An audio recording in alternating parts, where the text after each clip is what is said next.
I'm here with our three lines of booms. We have the full carbon boom, the first one. The one in the center here is the lower grade carbon content boom. And next to me is the aluminum boom. You would think that the full carbon boom is especially used by the pros because it's lighter, it's stiffer, and an aluminum boom is used more for, let's say, the fact that it's costing less, it's cheaper, it's more affordable. But actually behind the boom there's a lot more than just the stiffness or the price. So we can go through the different characteristics of the booms and discover perhaps something new that you wanted to know. The first thing that I like to talk about is the weight.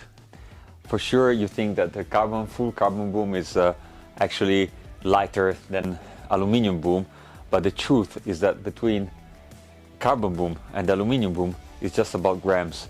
So the difference in this case is that carbon boom is 2.6 kilos and the aluminum boom is 2.9, so it's 300 grams difference. The difference is 300 grams is not so much if you think about it, you know.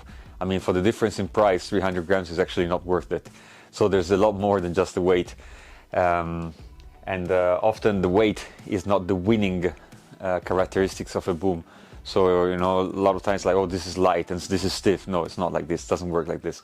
The truth is that the weight comes from the materials which are inside the boom, of course. But the materials which are put in the boom are put in a way that the layers of the carbon and of the components are giving a result. For example, in a big sail, you don't want the boom to be too stiff in a horizontal direction. You want the mast to be able to move and to pump. So having a softer layup in a horizontal direction is actually helping the sail to breathe and to have more power. But of course you wanted that it's stiffer on a vertical direction, because then you can keep your stance steady without moving 1 millimeter and you can use all the power of the rig. That means that it's more important, yes, the stiffness, but it depends in which direction. Other way around, if you use a smaller boom, you actually like to have something which is forgiving in terms of vertical stiffness, because then when you hit the chop, you hit the wave, the gas is coming, you're able to actually put yourself lower and the sail can actually raise a little bit, and that little forgiveness is actually helping you to keep your stance in strong wind, while you don't want that the boom is actually getting softer on the horizontal direction, because at that moment you would have the boom that shortens, it changes the power on the clew, and that gives more power, and that's exactly what you don't want in strong wind in the smaller booms. The weight is important, yes, but as you see, an aluminum boom is actually only 300 grams lighter. So this is meaning that what you're looking for is other qualities. And you can make a very stiff boom, you can make it super light, but it doesn't mean that then on the water it will feel light and stiff. It would actually kill the performance of the sail, it would actually lose power of the rig, and it will feel heavier because there's no nice feeling in the pumping. So if it's just stiff, it's just like a brick, and that makes it feel much heavier. So I'm having here three tail ends: the carbon one, the full carbon one, the aluminum, and the hybrid. The difference in weight is also very similar. So it means that let's say that here we have each one of them, they weigh around 600 grams to 700 grams. So the aluminum one is actually the lightest one, which is 600 grams. The full carbon backhand is 625, and the hybrid backhand is actually 80 grams heavier than the full carbon one. So they're all very similar, and the aluminum one being lighter. So when you take a aluminum boom or a carbon boom and you lift it up and say, oh, this is so light, you know, it's not so far from an aluminum boom. So the weight, as again, is not important. Important thing is that the tail ends are light. The weight of the boom has to be mainly in the front area where you have the reinforcements, because that's where you don't want the boom to break, but the rest of the boom needs to be light, because if the weight is towards the mast, you will not feel the weight of the boom. If the weight is behind towards the clew, of course the boom will feel even 3 kilos heavier than having the weight all the way in the front. So it's very important that the back end of the boom is light. It's the most important point. This is why, like in the bigger booms, it's being used the back end, which is actually going over the body of the boom and not inside like the shorter booms. That's because using a wider diameter is making the structure, you can make a structure which is lighter, and therefore you can save the weight. So once again, weight is important, but it's not the main thing. So what are we looking at? We are looking at mainly, as I said before, the reflex of the boom. That's the first point, which is very important. The next point, which is important, is actually the shape of the boom. The curves of the boom. So I have here with me now the full carbon boom, and I will explain you why the curves are so important. The thing is that you have to think that the wind comes in from the front and is going out from the back, so of the sail. So the boom is actually giving us the position of the sail on the board. Imagine that you want to be comfortable, your arms need to be straight. Straight meaning that you cannot say like this or like this, you're going to be uncomfortable. If you're like this, you're going to have too much power in your back leg. If you're like this, you're going to be forward and putting more power on the front leg. You want to be just central, comfortable, having all the power to the center of your body. Your arms want to be straight, as I just showed. So it's very important that when you put yourself straight, the curve of the boom makes sure that the sail stays straight, parallel to the board. If the boom would be too narrow at the back, you would actually overkill the sail this way, meaning that you're actually closing the sail too much over the board, and that will make you slow down and feel very uncomfortable, which means that to be comfortable, you can't sail like this, but you would need to sail like tilted to the back to try to open the sail to the right position, putting all the way to the back, and this will also make you lose a lot of power and a lot of control. So the curve is the next thing, which is very important, and we're talking also of millimeters. So the shape here has to be perfectly developed, and we did it some years ago for our booms, and it was not something simple, because to make the changes is also taking time, and it needs to be tested perfectly on the water with the right sails, with the same conditions, with the same boards, till you find the right curve for the sails, for how you develop the sails. This is why it's also important to have the boom that it's being developed for the sail, because in the moment that I'm using this boom to develop, let's say this is the 170 boom, so I'm using this boom from 7/8 down to 4/7. So I have this boom in my hands, and I want to make sure that when I'm staying straight, that I'm comfortable, the sail is straight on the board, and the leech is opening nicely. If I would have a different boom where I can't hold my hands like this, or I'm holding them like this, but then the sail is open, I need to develop the sail completely different to have the leech following the wind line. This is why also sometimes you will find that some booms don't have such a long extension at the back. It's because the extension is straight. It has to be a straight tube. So to go in to the body, it also has to be straight, the body of the boom. But in some points, you need to have a little bit of curve. This curve is what actually keeps the sail nice and straight on the board. If the boom would be straight here, from this point, then you're going to sail like this. So to keep a nice curve, also on the aluminium boom, on all the other booms, you cannot go too long in the extension. And when you have like 50 centimeters extension, it's already a good range. In our carbon boom, the diameters are different according to the size of the booms. So we have 25 on the wave booms, up to 27 on the slalom booms. The shape of the tubes are octagon, so it's actually having the same shape as our hand. So this actually allows to have a very nice grip, a comfortable grip. The grip is being sanded so that it's less slippery, and of course you have the lines in the center of the boom to show where you can position your harness lines. I'm now here with two boom sizes. They're both the lower grade carbon booms, and we have the two sizes, which is the 174 and the 154. Practically, as you see, it's not only the size which is smaller, but also the width of the boom. So what happens is that they have the same shape, but the difference is that apart from let's say the smaller boom also having a smaller diameter, it's also the width where your harness lines are. The smaller boom has a smaller width. So I'm now here with the two lower grade carbon booms. They have two different sizes. The bigger one is a 174, the smaller one is a 154, and practically, as you see, they're not having only a length difference, but they're also having a width difference in the area where the harness lines are placed. This is because when you use a smaller boom, you're also using a less wide board, And when you're using, of course, the wider and bigger boom, you're going to use a wider board. So this gives you the chance to be more outside with the board from the rig, and it's a question of proportions. So when you're going to use, for example, a smaller boom width on a wide board, the stance is not going to be as comfortable. Also, a wider boom in the front gives more power compared to a more narrow boom.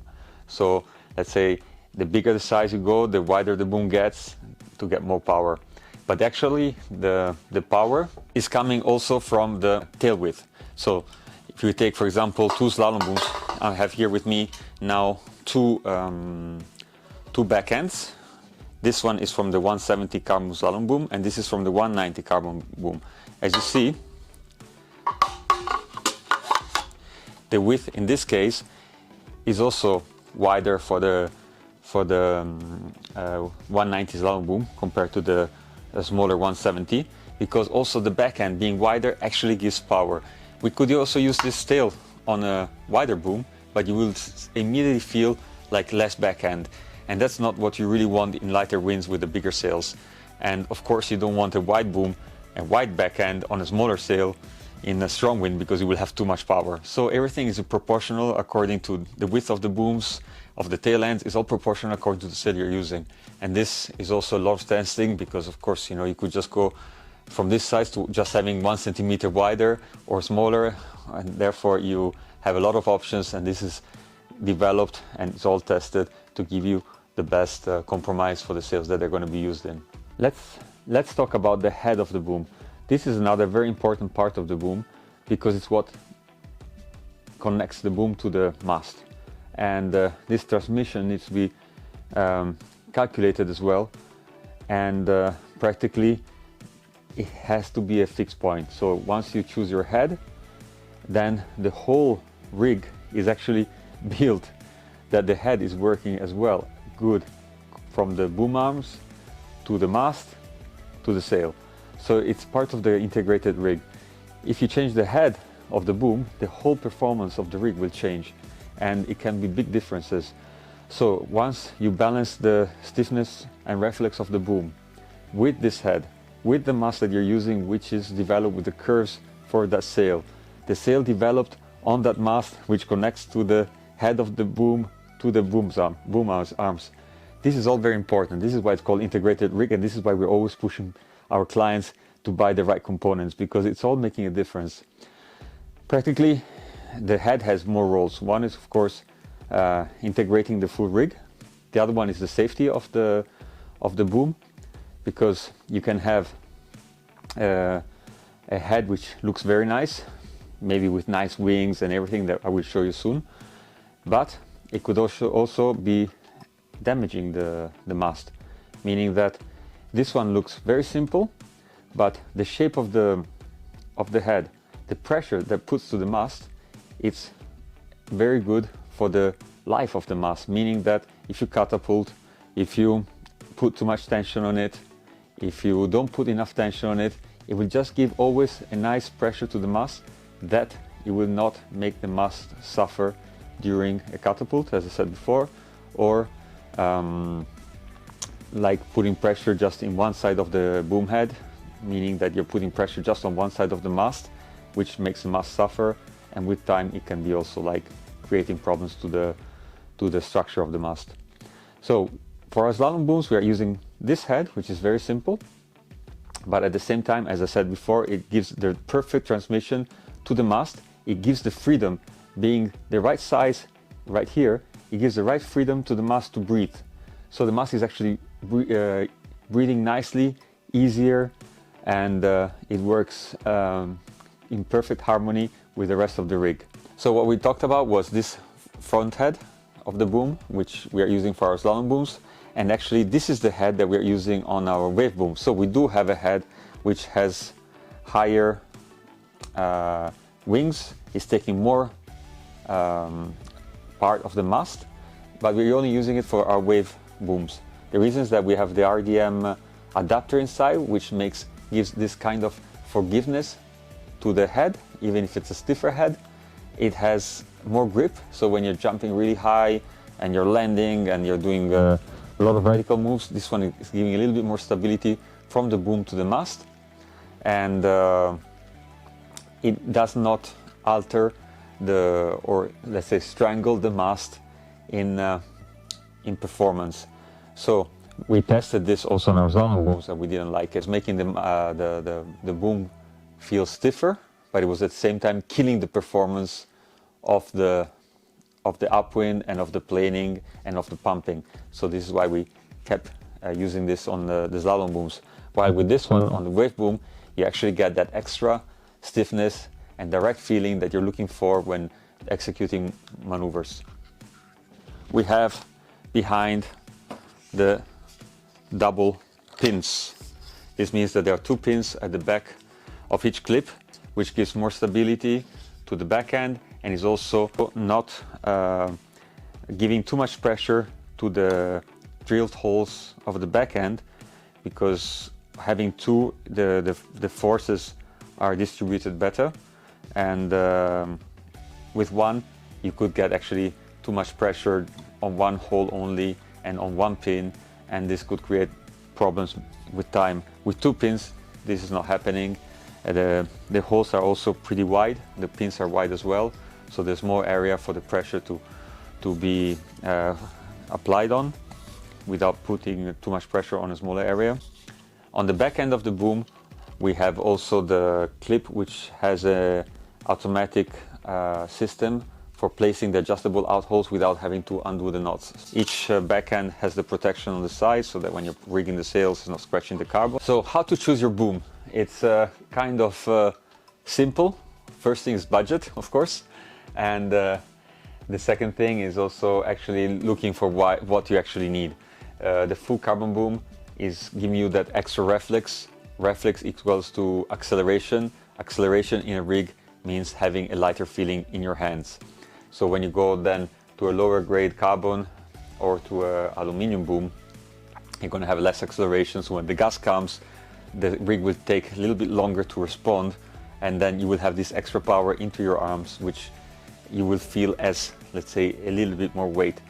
So the weight is not actually the physical weight of the booms, but is actually how much reflex you have in the rig. And therefore, if you're looking like the bigger sails, it's of course better to have a full carbon boom, which will make the whole rig, which is already big, it's already having a lot of pressure from the wind, accelerate faster. We are not talking about, again, about weight, because even there, I don't know if you read some articles about materials, but if you have light materials, this can blow up in the wind and make the rig feel heavier than having a little bit heavier materials by 200 grams in a whole sail, which is nothing, and having a more direct acceleration, and that releases the wind, releases the power. So we're not talking about physical weight, we're again talking about reflex. Higher the reflex, the lighter and more efficient the gear will feel. So the moment you go down to an 80% carbon boom, which has a little bit less reflex, you will feel that the rig can be a little bit heavier when the gust comes in, and of course in the aluminium we feel a little bit more again. I'd say that in the smaller sail sizes you can get away with also less carbon or with an aluminium boom. With bigger sails it's better to have a carbon boom. The fact that the booms have the same shape, the same diameters, this makes already our booms in every model good, so you don't have to feel bad about using an aluminium boom in the smaller sails. I won a Defi Wind in 2013 or 14, I don't remember anymore. But I had that. I was using 5/6 slalom and I had an aluminium boom. It was a long course, and I didn't want to have this direct feeling all the time with the gusts, which of course takes also a little bit more, let's say, focus, not energy but focus. So I went with something which was a little bit easier, softer, more forgiving, and the sail being not that big, being the 5/6. Of course, with a aluminium boom which was closed almost all the way, it was feeling perfect for even winning. So next time you enter in a shop or you want to see the boom of your friend, how heavy it is or light and how stiff it is, you know, you will not understand from this how stiff it is and how it works on the water. You will not understand what this weight will do on the water. This is just like, it's nice to have a feel and to see what type of boom you have in your hand, but the reality is then when you go testing head to head, boom against another boom, that's where it makes a difference.